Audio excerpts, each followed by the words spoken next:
Olá, pessoas! Tudo bem com vocês? Estamos aqui.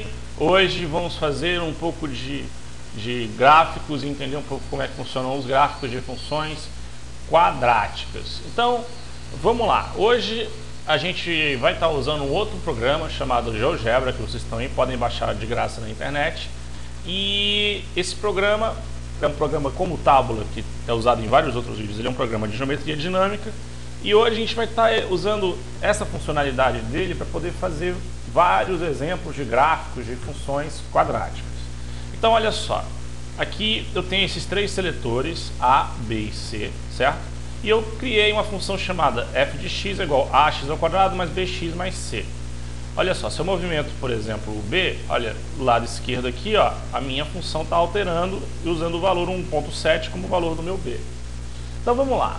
O que a gente vai entender agora, é a nossa tarefa de hoje, é entender o que acontece no nosso gráfico. Então vamos primeiro movimentar o A, olha só. Se eu aumento o valor do A, o que acontece com a minha parábola? Ela fica mais fechada. Se o A fica maior, ela vai ficando mais fechada. Menor vai chegando perto do zero, opa, passou no zero. Olha, por que aconteceu isso? Isso daqui não é uma parábola, isso aqui é uma reta, certo? Mas é só ver aqui do lado esquerdo, ó. Quando A é igual a zero, esse termo do x ao quadrado some e sobra uma reta. A reta, no caso, 1.7x mais 1. Se a gente anda com A para o lado esquerdo, aí a gente vê que a nossa parábola está com a concavidade virada para baixo. Então, A positivo, concavidade voltada para cima. A negativo, concavidade voltada para baixo. O nosso B não vai ter muito interesse para a gente, mas ele faz o gráfico da parábola ter esse movimento assim, ó. Esse movimento engraçado, certo?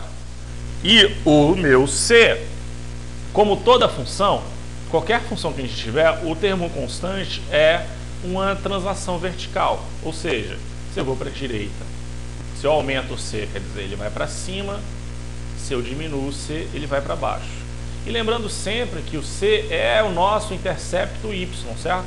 Porque se eu fizer o x igual a 0 e y igual a 0, vai cortar o eixo Y sempre no y igual a c. No caso, 5. Tá vendo? C igual a 5 está cortando no 5. E se, por exemplo, fosse igual a 0, vai cortar lá no 0.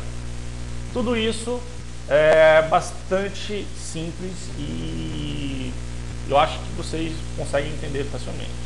Agora tem outra coisa que parece complicado, que é o seguinte: a gente às vezes quer escrever essa mesma função de um outro jeito. Então, uma das maneiras é escrever ela como o produto das suas raízes.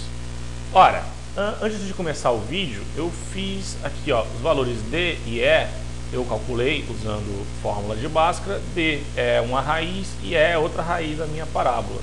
Vendo que, dependendo dos valores, por exemplo, se não tem interseção, olha só, não tem interseção, aparece aqui do lado esquerdo indefinido, porque não tem interseção. Mas tá, vamos lá, vamos voltar com A lá para baixo. Continua agora tendo duas raízes, uma, ó, tá vendo? É um pouco menor do que 2 e outra um pouco maior do que menos 1.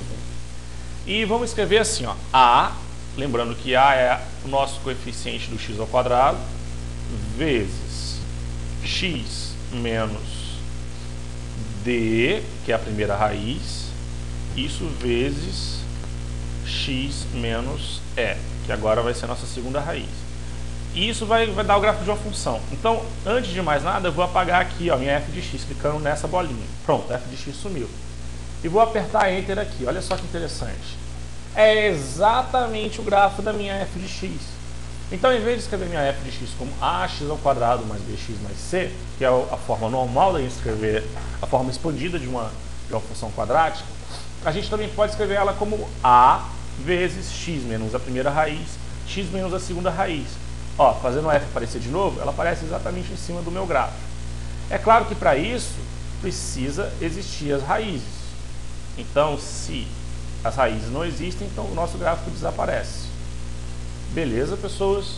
Então, as duas formas são possíveis da gente, se a gente já sabe os interceptos y, a gente já sabe onde é que o gráfico corta o eixo y, a gente pode escrever a minha função de um outro jeito. Gente, é isso, muito obrigado e até o nosso próximo vídeo.